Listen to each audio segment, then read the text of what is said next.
Hello friends, ఎలా ఉన్నారు? నేను మీ Saritha. Welcome back to our channel Saritha's vlogs. ఈరోజు నేను మీతో కొన్ని టిప్స్ షేర్ చేయబోతున్నాను. అవి అందరికీ చాలా యూస్ఫుల్గా ఉంటాయి అండ్ పని కూడా తొందరగా అయిపోతుంది. మనకు లీజర్ టైం ఎక్కువ ఉన్నప్పుడు ఇలాంటివి ప్రిపేర్ చేసి పెట్టుకుంటే డిఫరెంట్ రెసిపీస్ కూడా ట్రై చేయొచ్చు. ఇక్కడ నేను 5 to 6 టిప్స్ షేర్ చేయబోతున్నాను. మొదటి టిప్ వచ్చేసి, మనకి కుక్కర్లో అన్నం పోతూ ఉంటుంది కదా, అలా అన్నం పోయినప్పుడు షింక్లో పారబోస్తే మనకి బ్లాక్ కూడా అయ్యే ఛాన్సెస్ ఉంటాయి.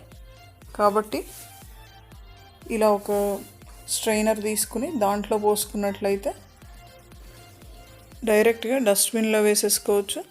మనం రసం పెట్టుకోవాలనుకున్నప్పుడు రసం పౌడర్ లేకపోతే ఎలా పెట్టుకోవాలి అని ఆలోచిస్తూ ఉంటాం కదా, సడన్గా పెట్టుకోవాలనుకున్నప్పుడు. ఇక్కడ నేను ముందుగా ఉప్పు పసుపు వేసాను. ఇప్పుడు ధనియాల పొడి, కారం, ఇలా కందిపప్పు కొంచెం తీసుకుని అవి కడిగి ఇలా వేసేసుకుంటున్నాను. మనం రసం పౌడర్కి యూస్ చేసేవే కదా ఇవన్నీ. అవి డైరెక్ట్గా వేసుకుని ఇలా మరగనివ్వాలి. మరగనిచ్చి మనం స్ట్రైనర్ తీసుకుని దాంట్లో స్ట్రెయిన్ చేసుకుంటే మనం రసం ఈజీగా పెట్టేసుకోవచ్చు. ఈ టిప్ చాలా బాగా యూజ్ అవుతుంది. ఈ టిప్ నచ్చింది కదా. నెక్స్ట్ టిప్ వచ్చేటప్పటికి, ఇవి కార్న్స్, స్వీట్ కార్న్స్ అంటాం కదా, అవి ఇలా కొంచెం ముదురుగా తీసుకుంటే మనకి నిలవబెట్టుకోవడానికి బాగుంటాయి. మనం బయట ఫ్రోజన్వి ప్యాకెట్స్ తెచ్చుకుంటూ ఉంటాం కదా, మనం ఏమన్నా స్పెషల్ డిషెస్ చేసుకునేటప్పుడు ఇవి మనకు బాగా యూజ్ అవుతాయి. కార్న్ మనం అన్నిట్లోకి యూస్ చేసుకుంటూ ఉంటాం కదా, సమోసాలు, ఈవెన్ సూప్స్లో కూడా అన్నిట్లో యూస్ చేసుకుంటూ ఉంటాం. ఇవి మనం ఇంట్లోనే ఫ్రోజన్ చేసుకుందాం. అది ఎలాగో చూద్దాం. ఇలా కొంచెం ముదురుగా ఉన్న కండెలు తీసుకోవాలి.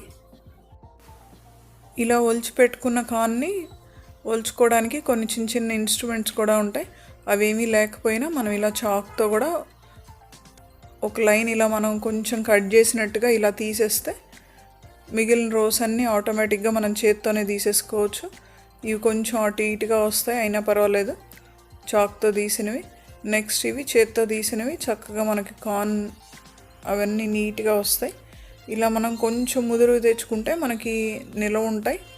ఇలా ప్యాకెట్స్లో మనకి ఫ్రోజన్ ఇస్తారు కదా, ఆ టైప్లో మనం ఇలా 8 బాక్సెస్లో ఫ్రోజన్ చేసుకుందాం. వాటికి బయట మనం కొనుక్కునే వాటికి డేట్స్ అవన్నీ చూసుకోవాలి. మనం ఇలా ఫ్రెష్ అయితే మనం డేట్స్ చూసుకోవాల్సిన పని కూడా ఉండదు. నేను ఇక్కడ 2 బాక్సెస్లో ఇలా ప్రిజర్వ్ చేసుకుంటున్నాను. ఒక్కొక్కసారి మనం ఎక్కువ తెచ్చుకున్నప్పుడు కొన్ని యూస్ చేసుకుని కొన్ని ఇలా ఫ్రోజన్ చేసుకుంటాం. ఇవి మనకి సూప్స్లోకి కానీ సమోసాల్లోకి అన్నిట్లోకి చాలా వాటిలోకి యూజ్ అవుతాయి. బిర్యానీస్లో కూడా వేస్తూ ఉంటారు కదా, కొంచెంగా తీసి యూస్ చేసుకోవచ్చు. నేను ఇక్కడ సూప్ కాసుకుంటున్నాను. మనకి టమాటా సూప్స్లో వాటిల్లోకి కొంచెం వేసుకుంటే చాలా బాగుంటుంది. మనం ఇంట్లో తయారు చేసుకున్న వాటిల్లోకైనా ఇవి యూస్ చేసుకోవచ్చు. ఇందాక నేను చూపించాను కదా ఫ్రోజన్ చేసుకున్నవి, అవి నేను ఒక బౌల్లో వేసుకుని వాటర్లో ఒక 2 minutes అట్టిపెట్టి ఇలా కడిగేసుకుంటున్నాను. వీటిని పొయ్యి మీద నీళ్ళల్లో కూడా ఉడకబెట్టుకోవచ్చు ఒక 5 నిమిషాల పాటు. నేను ఇక్కడ ఒక 2 seconds పెట్టేసి ఓవెన్లో ఇవి వేసేసుకుంటున్నాను. మనకి సూప్లో మధ్య మధ్యలో తగులుతున్నప్పుడు చాలా బాగుంటాయి టేస్ట్. ఇది కొంచెం చూస్తుంటేనే కలర్ఫుల్గా ఉంది కదా. ఇలా మనం వేటిల్లోకైనా యూస్ చేసుకోవచ్చు. ఈ టిప్ కనుక మీకు నచ్చినట్లయితే తప్పకుండా కామెంట్ చేయండి. నెక్స్ట్ టిప్కి వెళ్ళిపోదాం. మనం స్టీల్వి కానీ ఏమన్నా కొత్తవి తెచ్చుకున్నప్పుడు పొయ్యి మీద వేడి చేసి వాటికి ఉన్న స్టిక్కర్స్ని రిమూవ్ చేసుకుంటూ ఉంటాం. అదే గాజు అయితే మనం పొయ్యి మీద డైరెక్ట్గా పెట్టలేం కాబట్టి ఇలా గోరువెచ్చని నీటితో ఒక 1 minute పాటు దాంట్లో ఇలా ఉంచినట్లయితే మీకు ఆ స్టిక్కర్ ఈజీగా ఊడొచ్చేస్తుంది. చూసారా, ఆ గమ్ ఏమాత్రం ఉండదు. ఇవన్నీ వేడి నీళ్ళలో పెట్టి ఇలా తీసుకున్నాం కదా, ఒక 5 minutes పాటు చన్నీళ్ళల్లో వేసి ఇలా అన్నీ కడిగి పెట్టేసుకుంటున్నాను. మొత్తం ఇవన్నీ చాలా బాగా యూజ్ అవుతాయి. మనం కొత్త గ్లాసెస్ తెచ్చుకున్న, బౌల్స్ తెచ్చుకున్న వీటన్నిటికీ ఈ టిప్ చాలా బాగా యూజ్ అవుతుంది. నెక్స్ట్ టిప్ వచ్చేసి అల్లం వెల్లుల్లిపాయ పేస్ట్ని ఫ్రీజర్లో బ్లాక్స్ లాగా ఎలా ప్రిజర్వ్ చేసుకోవాలో చూపిస్తాను నేను. ఇక్కడ కొంచెం నలిగినాక ఉప్పు, పసుపు, కొంచెం ఆయిల్ వేసుకుని మెత్తగా గ్రైండ్ చేసుకోవాలి. ఇక్కడ నేను కుల్ఫీ చేసుకుంటాం కదా, అలాంటి ట్రేస్లో నేను ఇవి ఫిల్ చేస్తున్నాను. మీకు ఏది అవైలబుల్గా ఉంటే, మామూలుగా ఐస్ క్యూబ్స్ పెట్టుకునే ట్రేస్ కానీ అవి ఏవి అవైలబుల్గా ఉంటే ఇంట్లో వాటిల్లో చేసుకోవచ్చు.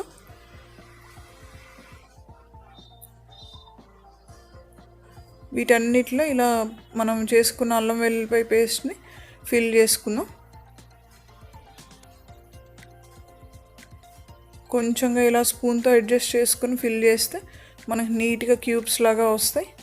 లాస్ట్లో మనం మళ్ళీ ఇవి ఎక్సెస్ ఉన్నదంతా తీసేసుకుందాం. ఇలా మొత్తం అంతా ఫిల్ చేసినాక ఇలాంటి స్పాచులా తీసుకుని ఒక్కసారి మనం పైనుంచి కిందకి ఇలా అనేస్తే మొత్తం ఎక్సెస్ ఉన్నది మొత్తం వచ్చేస్తుంది. చూసారా, అంతా నీట్గా వచ్చేసినాయి కదా బ్లాక్స్ లాగా. దానికి ఇలా ర్యాప్స్ దొరుకుతూ ఉంటాయి బయట.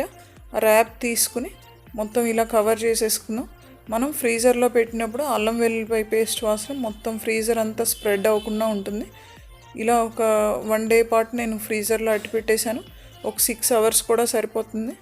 ఒక 10 మినిట్స్ బిఫోర్ ఇలా తీసినట్లయితే మనకి ఆ క్యూబ్స్ అనేవి ఈజీగా వచ్చేస్తాయి. ఓన్లీ ఆ టిప్ దగ్గర చాక్ పెట్టి లేపినట్టయితే మనకి ఈజీగా వచ్చేస్తాయి. ఇవి మనం వేటిల్లో యూస్ చేసుకోవాలన్నా బిర్యానీస్లో కానీ మనకి ఫ్రెష్గా అనిపిస్తాయి. మనం ఏ డే అయితే ఈ అల్లం వెల్లుల్లిపాయ పేస్ట్ చేసుకున్నామో అలాగే ఉంటాయి మనం ఏ రోజు వేసుకున్నా. ఇలా నేను కొంత నార్మల్ ఫ్రిడ్జ్లో, కొంత ఏమో ఇలా క్యూబ్స్ లాగా డీప్లో ప్రిజర్వ్ చేసుకుంటాను.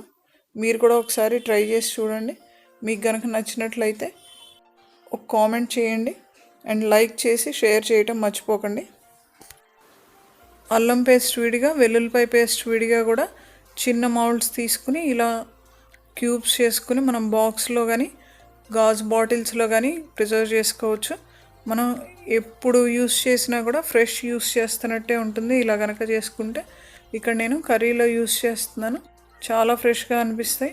బిర్యానీస్లో కానీ వేటిల్లోకైనా మంచి కర్రీస్ చేసుకున్నప్పుడు ఇవి చాలా బాగుంటాయి. ఇప్పుడు నేను చెప్పిన టిప్స్లో మీకు ఏమన్నా తెలిసినా లేదంటే కొత్తగా అనిపించినా నాకు కామెంట్ చేయండి. అండ్ నా వీడియో మీకు నచ్చినట్లయితే తప్పకుండా లైక్ చేసి షేర్ చేయండి. మరిన్ని వీడియోస్ కోసం నా ఛానల్ని సబ్స్క్రైబ్ చేసుకోండి. Thanks for watching my video.